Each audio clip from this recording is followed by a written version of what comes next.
Everybody I know likes to garden, but most gardeners don't like to weed. Weeds can be the bane of your existence, particularly in this part of the world, actually any part of the world.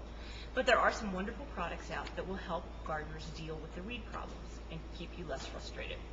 The first kind of product would be a pre-emergent. That's going to be something like Preen, which is a weed preventer. You use this spring, summer, or fall. It's a chemical barrier that keeps the weeds from even coming up, so you're never going to see them. It's also safe to use in your flower beds, so you don't have to worry about hurting the desirable plants.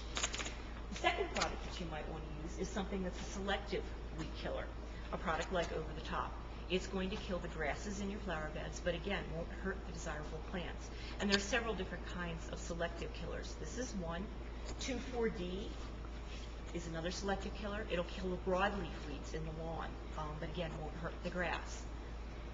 The third one that we like the best is a product called Weed-Free Zone. This was introduced a number of years ago, but what we like about it here in this part of the world is it works terrifically well on bindweed, which everybody seems to have. If I could start thinking of bindweed as miniature morning glories, I'd probably be a lot in my garden. The other thing I like about Weed-Free Zone is that it works really well in cool weather and works generally within 24 hours. It has a pretty good kill. If your weeds really get out of control, and sometimes they will in a garden, and there's just nothing you can do about that, then you want to go to a product like Killzall. Killzall basically is a formulation or a variation on the formulation of Roundup. Everybody knows Roundup. It's been around for a long time. The patent expired a number of years ago, and now it's being marketed by a number of different chemicals. Killzall, though, is a more potent formula, and it's a lot less expensive, which is really nice.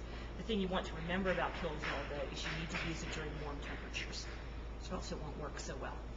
Always follow label directions on everything, because that's really important. They all vary slightly. There's one other thing I want to mention.